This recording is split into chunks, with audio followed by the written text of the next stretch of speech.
Good morning plus one class. तो आज आप सभी का रिजल्ट आया है, तो सभी का रिजल्ट अच्छा ही होगा। तो टॉपिक पे हम बात करते हैं।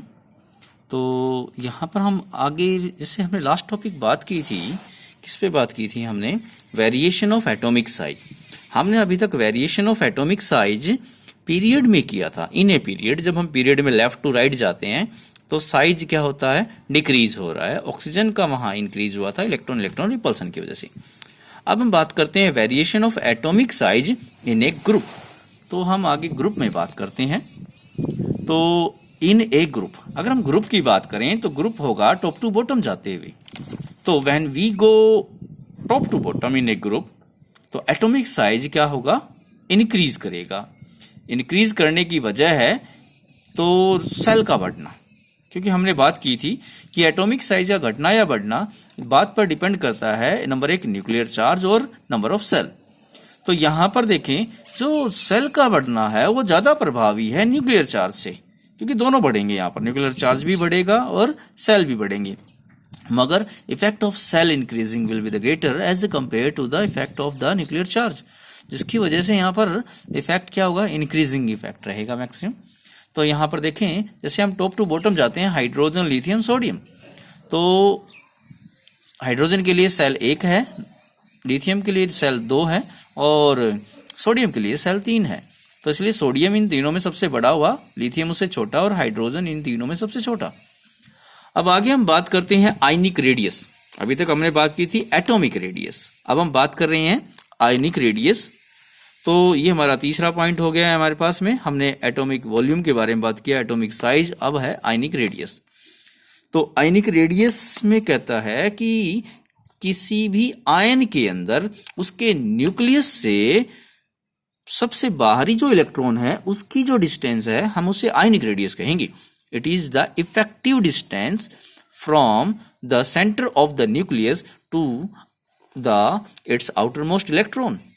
और आयनिक रेडियस के ऊपर बात करें तो जो हमारे आयन होते हैं, कैटायन और एनायन, तो कैटायन का जो साइज होता है वो उसके पेरेंट एटम से छोटा होता है और पेरेंट एटम का साइज एनायन के साइज से छोटा होता है, या एनायन का साइज पेरेंट एटम से बड़ा होता है। तो क्यों होता है ऐसा? तो चलो हम बात करते हैं। तो size of cation is smaller than it's neutral atom. तो वजह है कि कैटायन के अंदर, अब कोई कैटायन बनेगा तो एटम, न्यूट्रल एटम क्या करेगा? अपने इलेक्ट्रॉन को लॉस कर देगा, इलेक्ट्रॉन लॉस कर देगा। तो जिसकी वजह से यहां पर प्रोटॉनों की जो संख्या है इलेक्ट्रॉनों की संख्या के मुकाबले ज्यादा हो जाएगी। अब प्रोटॉन पर पॉजिटिव चार्ज होता है, इलेक्ट्रॉन पर नेगेटिव, जो यानी न्यूक्लियर चार्ज बढ़ जाएगा। अगर न्यूक्लियर चार्ज इलेक्ट्रॉनों की संख्या के मुकाबले यहाँ इंक्रीज हो गया है तो मतलब वो ज्यादा अट्रैक्शन रहेगा इलेक्ट्रॉन और प्रोटॉनों के बीच में।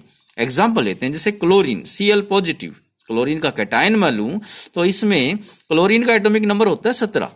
अगर मैं उसमें से एक इलेक्ट्रॉन निकाल दूं तो 16 इलेक्ट्रॉन रह जाएंगे, मगर प्रोटॉन तो 17 के 17 रहेंगे।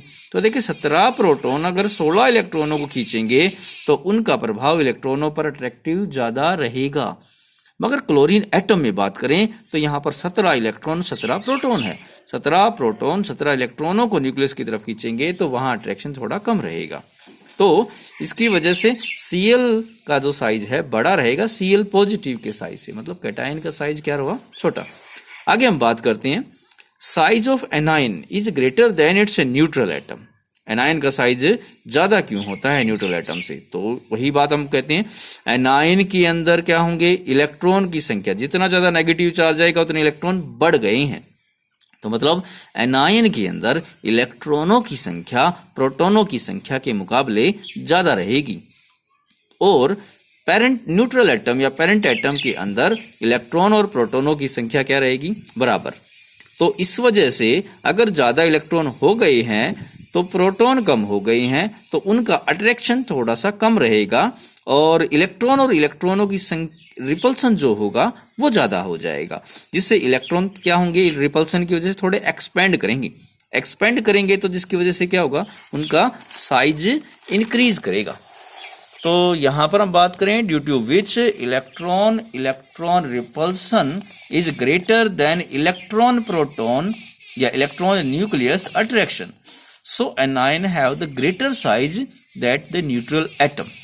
एग्जाम्पल लेते हैं, Cl नेगेटिव चार्ज की वजह से इसमें पहले 17 थे, अब 18 इलेक्ट्रॉन हो चुके हैं, प्रोटॉन उतने के उतने 17 रहेंगे।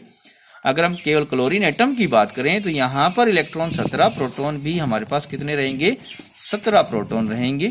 तो इसमें हम बात करें तो then size of the Cl negative is greater than Cl, क्योंकि इलेक्ट्रॉन 18 है, प्रोटॉन 17 है, तो इतने इलेक्ट्रॉन रिपल्सन ज्यादा है और प्रोटॉन इलेक्ट्रॉन अट्रैक्शन कम रहेगा।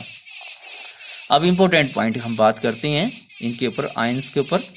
तो जैसे आयंस के ऊपर हम बात करें, अगर हम एक ही टाइप का एटम ले लें और उस पर जितना ज्यादा नेगेटिव चार्ज होगा उतना बड़ा आयन का साइज होगा।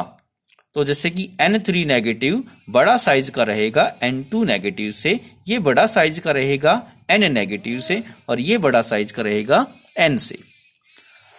अगर हम एक ही टाइप का एटम ले लें तो उस पर जितना ज्यादा पॉजिटिव चार्ज रहेगा उतना छोटा साइज रहेगा उसका।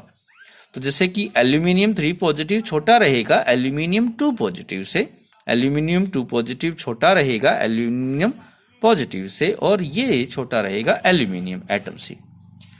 अगर हम अलग अलग एटम के ऊपर बात करें तो in case of iso electronics, ऐसे एटम जिनके अंदर इलेक्ट्रॉन की संख्या बराबर होती है हम उन्हें आइसो इलेक्ट्रॉनिक कहते हैं।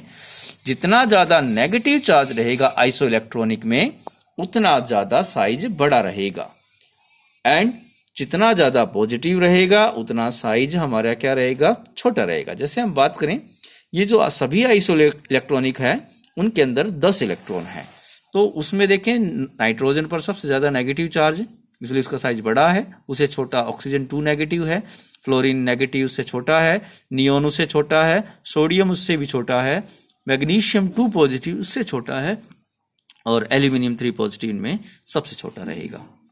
तो अभी हमने बात की है कि आइसो इलेक्ट्रॉनिक होते क्या है, जो आयन या फिर एटम जिनमें इलेक्ट्रॉनों की संख्या समान रहती है हम उन्हें आइसो इलेक्ट्रॉनिक कहते हैं।